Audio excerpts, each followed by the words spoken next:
The small town of Riverdale wasn't much to look at, just a handful of shops lining the main street, a community park where children played until sunset, and neighborhoods where everyone knew each other's business. It was in this simple setting that Mei Lin grew up, the daughter of immigrants who ran the town's only noodle shop. From her earliest days, Mei watched her parents work from dawn till dusk, serving steaming bowls of handmade noodles with warm smiles despite their tired eyes.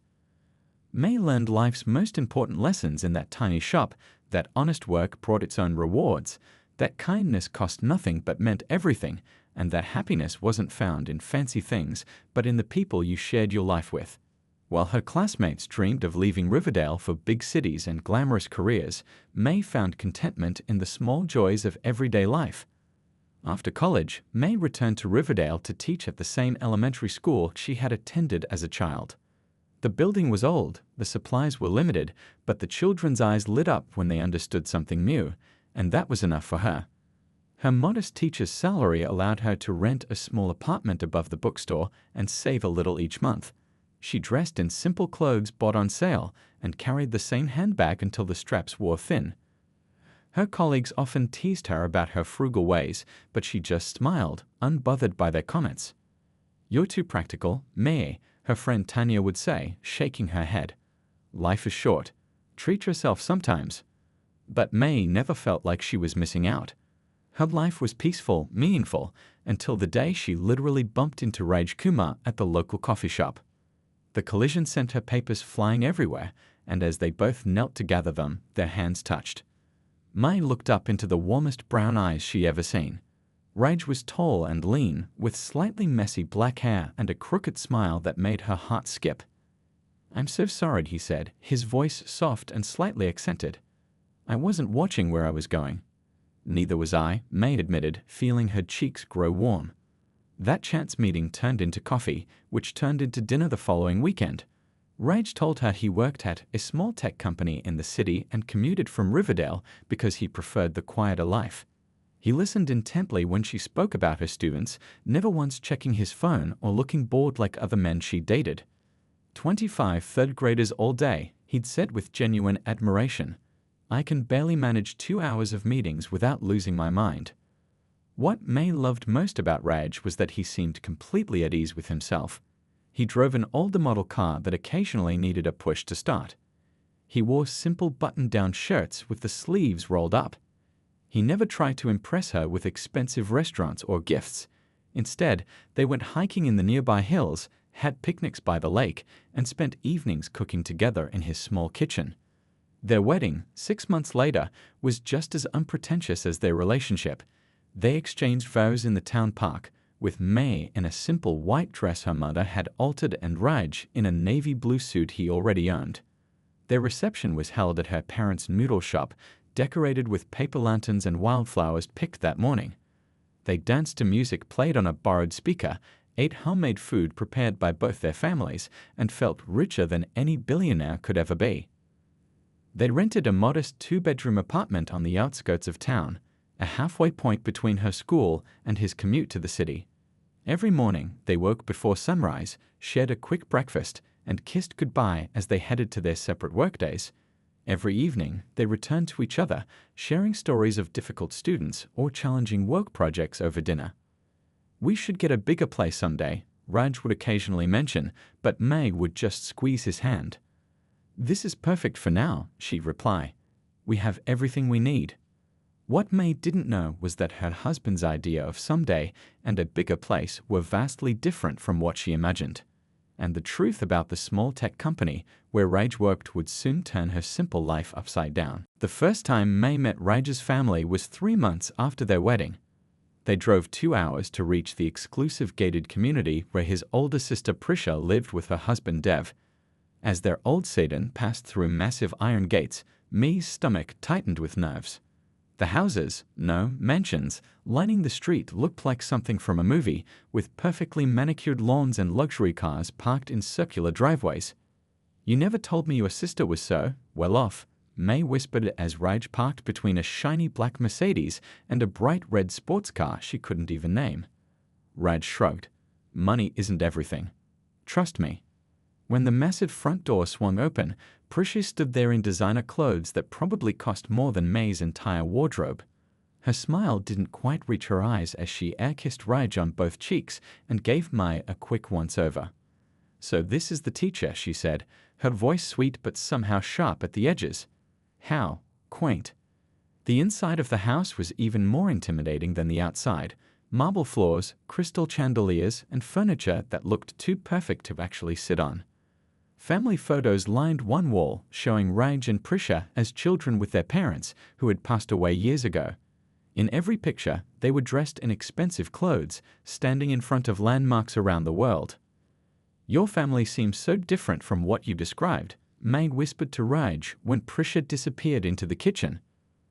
"They are my family," Raj said quietly, "but they're not my whole story."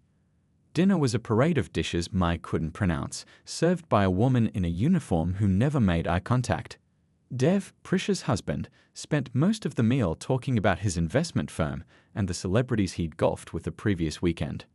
"And what exactly do you teach again?" Prisha asked May during dessert, cutting into her chocolate souffle with surgical precision. "Third grade," May answered proudly. "At Riverdale Elementary." Prisha's eyebrows shot up. "Public school? How dedicated of you." She turned to her brother. "Raj, honestly, with your connections, you could get her a position at Westlake Academy. The salary would be triple at least." May felt her cheeks burn. "I love my school. My students need good teachers who care." "Admirable," Dev said with a smile that didn't reach his eyes. "Though it's a shame about that bag you're carrying. Is that from a department store?" Prisha laughed lightly. "Dev, stop it. Not everyone has your eye for quality." She turned to May with fake sympathy. "Next time you visit, I'll take you shopping. I have a friend who works at Gucci. We can get you something appropriate." As the evening wore on, the comments kept coming. Prisha asked if May's simple gold wedding band was just temporary until Raj could afford a real one. Dev wondered aloud how the couple could possibly entertain in their starter apartment. When May mentioned their weekend hiking trips, Prisha looked physically pained. "Walking? In the dirt? For fun?" she asked, as if May had suggested eating bugs. By the time they left, May's face hurt from forcing smiles. In the car, she finally let out a long breath. "They hate me," she said quietly as Raj drove through the gates. "They don't hate you," Raj replied, reaching for her hand. "They just don't understand people who aren't like them. They never have." "Will they ever accept me?" May asked. Raj squeezed her fingers. "Their opinion doesn't matter. We have each other." But as months passed, Prisha's comments only grew more pointed. She rarely included them in family gatherings, and when she did, she made sure May knew she didn't belong. At Prisha's birthday party, she accidentally introduced May as Raj's first wife, as if there would surely be an upgrade later. At Thanksgiving, she seated May next to the kitchen door, away from Raj and the important guests. What hurt most was that Raj never seemed to notice these slights, or if he did, he didn't confront his sister. He would squeeze May's hand under the table or give her a sympathetic look, but he never stood up to Prisha directly. "Family is complicated," he would say on the drive home after each painful visit. "One day things will change. I promise." May wanted to believe him, but as Prisha's social circle began to recognize her as Raj's simple little wife, she wondered if anything would ever really change. What she didn't know was that change was coming, in a way nobody, especially Prisha, would ever expect. The invitation arrived on thick cream-colored paper with gold lettering. The annual Crystal Charity Gala, it read, "Honoring excellence in business and community." May stared at it, confused. "Why would they invite us?" she asked, showing Raj the envelope. Raj glanced at it and smiled. "My company donates to them every year." "I usually skip it, but—" He hesitated. "Maybe we should go this time." May bit her lip. "These people are like your sister's friends, rich, fancy. I don't belong there." "You belong anywhere I am," Raj said, kissing her forehead. "Besides, the money goes to help kids like your students. The actual people are just decorations." 3 weeks later, May stood in front of their bedroom mirror, smoothing down the front of her best dress. It was a simple blue dress she'd worn to her college graduation and again at her cousin's wedding. The fabric had faded slightly at the seams, but it was the nicest thing she owned.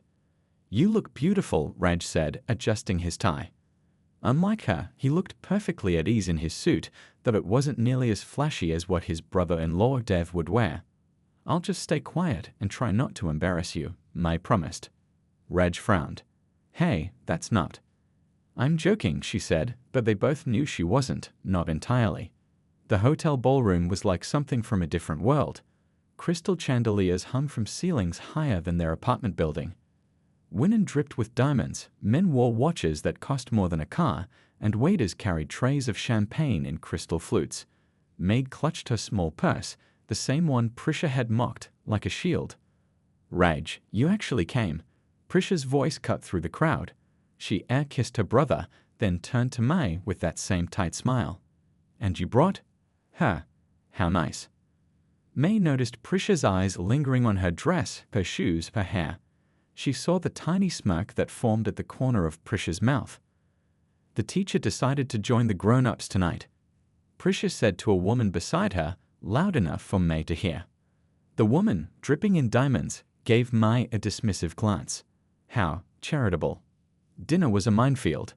They were seated at a table with Prisha, Dev, and several of their friends, all rich, all perfectly dressed, all eyeing May like she was a curious specimen. She tried to follow the conversation about yacht trips and private islands, smiling politely when everyone laughed. Under the table, Raj squeezed her hand occasionally, his silent support the only thing keeping her from running out. Then came the moment that would change everything. May reached for her water glass but knocked over the red wine instead. The dark liquid splashed across the table, directly onto the white designer dress of the woman sitting opposite her, the same woman who had been whispering with Prisha all night. The woman jumped up with a shriek. "My dress. Do you have any idea how much this cost?" "I'm so sorry." May grabbed her napkin, trying to help. "Please let May." "Don't touch it." The woman stepped back, looking at May like she was contaminated. "You'll just make it worse." Prisha stepped in, her voice sweet poison. "Don't worry about it. May doesn't understand about nice things." She turned to the table, voice louder. "Everyone, this is my brother's wife. She teaches at some public school in that little town they live in." The woman with the stained dress looked May up and down, realization dawning. "Oh, you're the charity case Prisha mentioned, the one who shops at," she lowered her voice dramatically, "department stores." Laughter rippled around the table. Not kind laughter, but the sharp, cutting kind that slices into your heart. "No wonder she doesn't know how to behave," someone else added. "Probably her first time using real silverware." May felt her face burn as every eye in their section turned to her. Prisha didn't defend her. Instead, she joined in with a tinkling laugh. "Be nice, everyone. It's not her fault. Some people just aren't meant for this world." The tears came fast. May stood up, her legs shaking. "Excuse me," she whispered, not looking at anyone, not even Raj. She turned and walked as steadily as she could toward the exit sign, her vision blurring. Behind her, she heard more laughter, more whispered comments. She pushed through the bathroom door, locked herself in a stall, and finally let the tears fall freely. What she didn't see was the expression on Raj's face as he watched her go, or what happened next. Raj sat frozen at the table, watching his wife hurry away with her head down. The laughter around him felt like shards of glass in his ears. His sister Prisha was still chuckling with her friend, making no effort to hide her amusement at May's humiliation. Something inside Raj snapped. The careful wall he had built between his two worlds, the simple life he loved with May, and the powerful position he kept hidden, began to crumble. What nobody at that table knew, what even May didn't fully understand, was that Raj Kumar wasn't just some ordinary employee at a small tech company. The truth was far more impressive. 10 years ago, in his college dorm room, Raj had created a piece of software that changed how companies handled data security. What started as a class project became Kumar Technologies, now worth billions. But Raj had deliberately stayed out of the spotlight, working through layers of management and using different names for public documents. His employees knew him simply as RK, a brilliant but private boss who made decisions from behind the scenes. Only 5 people in the world knew he was the actual owner and founder of Kumar Technologies. Not his sister, not his brother-in-law, and not even his wife. It wasn't that Raj wanted to lie to May. When they first met, he'd been so refreshed by her lack of interest in status and money that he hesitated to mention his wealth. He told himself he'd reveal everything once he knew her better, once he was sure she loved him for himself. Then weeks turned into months, and the right moment never seemed to come. After they married, the secret felt too big to share casually. "By the way, honey, I'm actually a billionaire," wasn't exactly dinner conversation.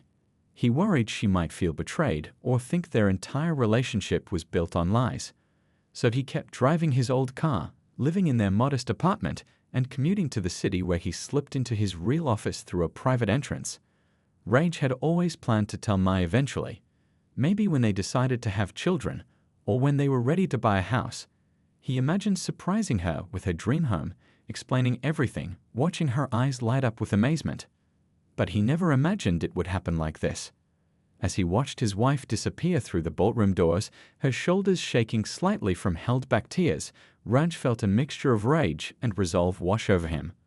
Across the table, Prisha was still whispering behind her hand to the woman in the stained dress. "You should see their apartment," she was saying. "It's the size of my closet." I don't know why Raj insists on living like that when he could easily get a better job through Dev's connections. Raj stood up suddenly, his chair scraping loudly against the floor. The table fell silent, all eyes turning to him. "Excuse me," he said coldly. "I need to check on my wife." "Oh, don't bother," Prisha said, waving her hand dismissively. "She'll get over it. Some people just can't handle sophisticated society." Raj looked at his sister, really looked at her, and wondered how they could share the same blood yet be so different. "No, Prisha, some people just can't handle basic human decency." He walked away, ignoring Prisha's offended gasp. Instead of following May to the restroom, however, he headed toward the stage where the charity auction was about to begin. On the way, he pulled out his phone and made a quick call. "Tom, it's RK. I need you to transfer some documents to me immediately." Yes, it's finally time. As he approached the event organizer standing near the stage, Raj felt strangely calm. For years, he'd hidden his success, thinking it would somehow protect the authenticity of his relationships. But tonight had shown him that sometimes the truth needed to be revealed, not to impress people, but to protect those he loved. The event organizer, a tall woman in a black dress, looked surprised when he whispered in her ear. "Are you sure?" she asked, eyes widening. "That's not on our schedule." "I'm sure," Raj said firmly. "And there's one more thing I'd like to do before the auction starts." As the organizer hurried off to make arrangements, Raj took a deep breath. Everything was about to change. He just hoped that when May learned the truth, she would understand why he had kept it hidden for so long. He glanced toward the restrooms, knowing he should go comfort his wife.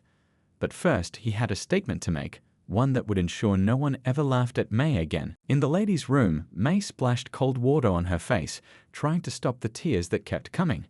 Her reflection in the mirror looked small and out of place, just like she'd felt all evening. She took a deep breath, straightened her shoulders, and decided it was time to find Raj and ask him to take her home. She couldn't face that table again, couldn't bear to see the mocking smiles, the whispers behind manicured hands. As she opened the bathroom door, she heard the tap of a microphone and a woman's voice filling the ballroom.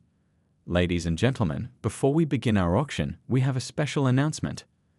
Mai paused in the doorway, watching as people returned to their seats. On stage stood a woman in an elegant black dress, her expression a mixture of surprise and excitement.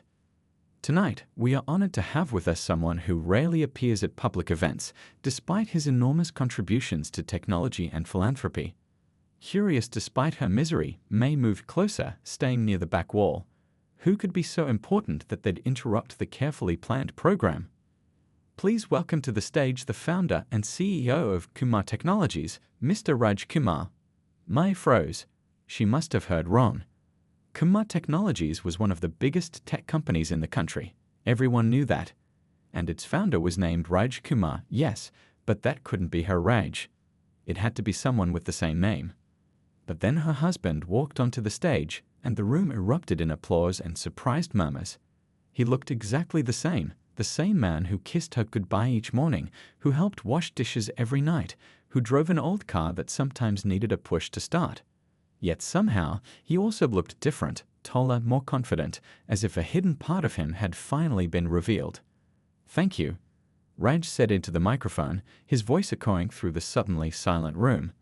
"Many of you are surprised to see me here. I've kept a low profile for years, operating my company through trusted partners while I focused on what really matters, creating a life based on genuine relationships rather than wealth or status." May couldn't move, couldn't breathe. Her mind raced, trying to make sense of what she was hearing. Her Raj owned Kumar Technologies, the company whose software was used by governments and corporations worldwide, the company worth billions. At their table, Prisha sat with her mouth hanging open, her face drained of color. The woman in the stained dress looked like she might faint. "Tonight, I had planned to remain anonymous, as usual," Raj continued. "But sometimes circumstances force us to reveal our true selves."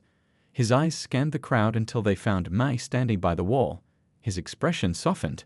"My wife, the most authentic and kind-hearted person I know, was treated disrespectfully earlier this evening by people who judge worth by designer labels and bank accounts."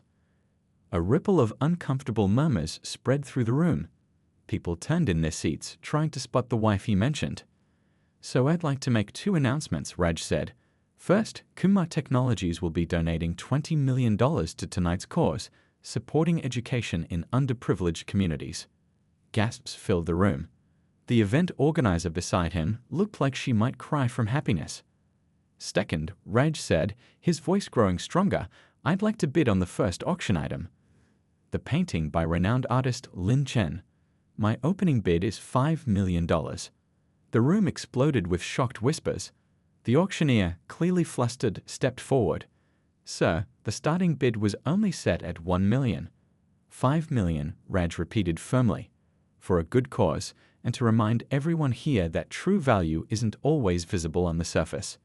From her spot against the wall, May watched in stunned silence as her husband, this man she thought she knew completely, transformed the entire room with a few words. People who had been laughing at her minutes ago now looked uncomfortable, embarrassed, as they realized who they had mocked. Prisha stood up shakily, her face a mixture of shock and daunting calculation. She looked around until she spotted May, and her expression changed to something May had never seen before on her sister-in-law's face, respect tinged with fear. As Raj concluded his speech, he stepped down from the stage and walked directly toward May, ignoring the people who jumped up to intercept him. When he reached her, he took her trembling hands in his. "I'm sorry," he said softly, for her ears only. "I should have told you long ago. Can we talk?" May looked into the eyes of this familiar stranger, her mind spinning with questions, her heart caught between hurt and wonder. The room around them buzzed with excitement and speculation, but in that moment it was just the two of them, standing on the edge of a truth that would change everything. The drive home from the gala was the quietest 20 minutes May and Raj had ever spent together.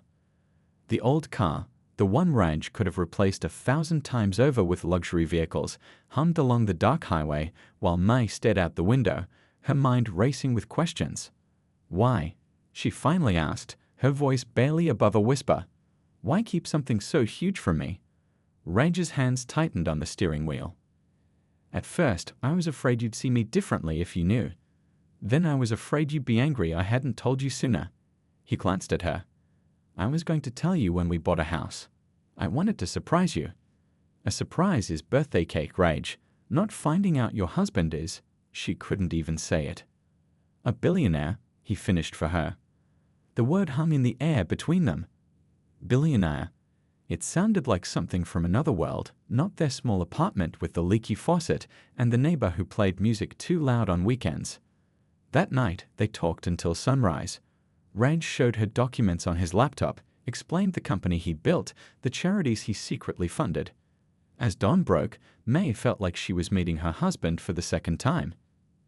"I fell in love with you, not your money," she told him as they finally went to bed. "But I wish you'd trusted me with the truth." "I do trust you," he said, pulling her close. "More than anyone." The next morning, May woke to her phone buzzing nonstop. News of Raj Kumar's public appearance had spread like wildfire. Tech blogs, business news, even entertainment sites were running the story. Tech billionaire emerges from shadows to defend teacher wife.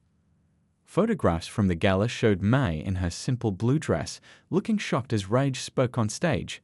Comment sections buzzed with speculation about the ordinary teacher who had captured the heart of one of the world's most eligible bachelors. By noon, her school principal called. "Me," she said, her voice unusually high, "there are reporters in the parking lot asking about you." Raj sighed when she told him. "I'm sorry, this will die down eventually." But it didn't. Their quiet life imploded overnight. Prisha called 14 times that day. When Mai finally answered, her sister-in-law's voice was syrupy sweet. "Darling, why didn't you tell me? I feel just awful about how my friends behaved. You poor thing, you must have felt so uncomfortable. Listen, I'm hosting a little lunch next week, just a few ladies from the club. You simply must come. We'll go shopping first, my treat, get you something special to wear." May held the phone away from her ear, mouthing wow to Rage, who rolled his eyes. Dev called next, his voice booming with false cheer. "Brother, we need to talk business. I have some investment opportunities you'll want to hear about. My firm is handling a tech startup that's going to be the next Kumar Technologies." Then came the gifts.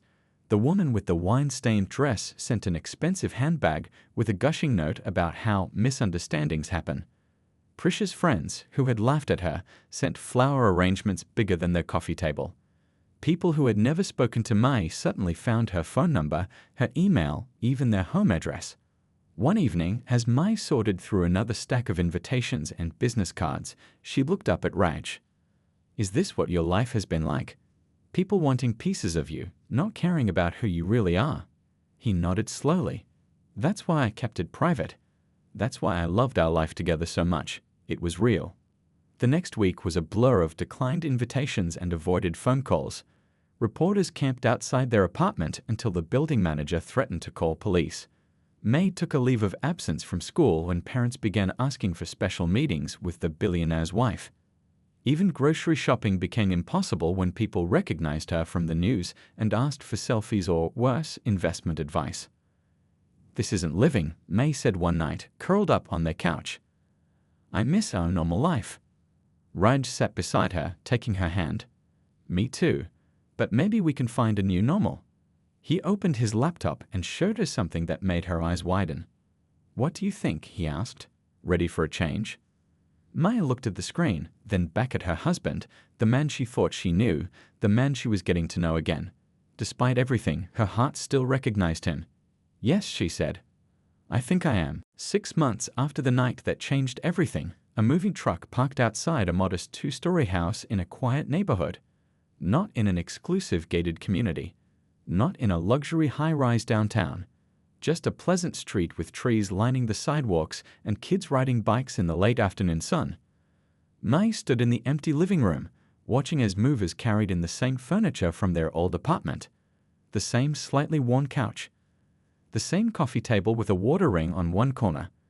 The same bookshelves filled with paperbacks and teaching materials.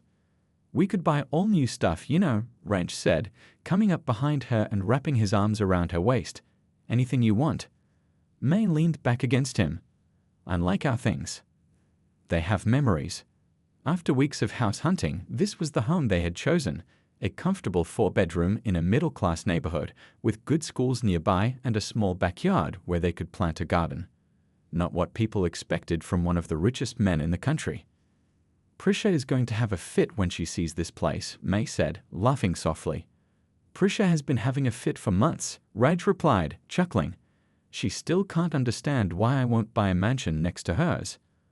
The doorbell rang, and May went to answer it. A young woman with a clipboard stood on the porch. "Mrs. Kumar, the caterers are here. Where would you like us to set up for tonight?" "The backyard, please. We've got tables set up on the patio." Tonight was their housewarming party, not a lavish affair with champagne fountains and caviar, but not exactly a casual gathering either. Raj had insisted on inviting certain people who needed to hear what he had to say. As evening fell, cars began arriving. Prisha and Dev pulled up in their Mercedes, looking uncomfortable as they glanced around the ordinary neighborhood. The woman from the gala with the once-stained dress arrived in a much more modest outfit than before. A few of Rage's business associates came, along with some of May's fellow teachers who looked wide-eyed at the mix of guests. Inside, people mingled awkwardly. The wealthy guests seemed unsure how to act in a home without marble floors and crystal chandeliers. May's friends clustered together near the snack table, whispering among themselves. When everyone had arrived, Raj clinked his glass for attention. The room fell silent. "Thank you all for coming tonight," he said, standing with his arm around May. "Some of you might be wondering why we chose this house, this neighborhood, when we could afford something much more extravagant." Prisha shifted uncomfortably, avoiding eye contact. "The truth is, this feels like home to us," Raj continued, "and it reminds us of what's actually important." He took a deep breath. "Which is why we've made another decision. I'm officially announcing tonight that we're establishing the Kumar Education Foundation, funded with half of my personal fortune." Gasps filled the room. Dev nearly choked on his drink. "The foundation will focus on improving schools in underserved communities, providing technology, training, and resources to help children who need it most. Mai will be running it, using her experience as a teacher to guide our efforts." Mai stepped forward, her eyes bright with purpose. "For years, I've watched my students struggle because they didn't have the basics they needed to succeed. Now we can change that, not just for my classroom, but for thousands of others." As she spoke, May noticed the expressions on their guests' faces. Prisha looked shocked. Dev looked like he was mentally calculating the money involved. The business associates nodded with respect, and the woman who had mocked her blue dress looked deeply uncomfortable. "We've also set up a second foundation," Raj added, "focused on helping entrepreneurs from disadvantaged backgrounds, because everyone deserves a chance to succeed, regardless of where they come from or what they own." After the announcement, the party continued. Mai found herself cornered by Prisha in the kitchen. "I don't understand," her sister-in-law hissed. "Why are you living like this when you could have everything? Why give away so much money?" May smiled. "Because having everything isn't the same as having what matters." Later, as the last guests left, May and Raj stood on their front porch, watching the cars drive away. The night air was cool and fragrant with flowers from their new garden. "Do you think they understood what we were trying to show them?" May asked. Raj shrugged. "Some did, some didn't, but we aren't living for them." They walked back inside, closing the door on the outside world. Their home wasn't grand or impressive. Their furniture wasn't expensive, but something far more valuable filled the rooms, something no amount of money could buy. "You know," Raj said, pulling Mai close, "I spent years hiding how rich I was, but I think I was the lucky one all along." "Why's that?" she asked. "Because I found someone who made me feel wealthy in all the ways that actually count."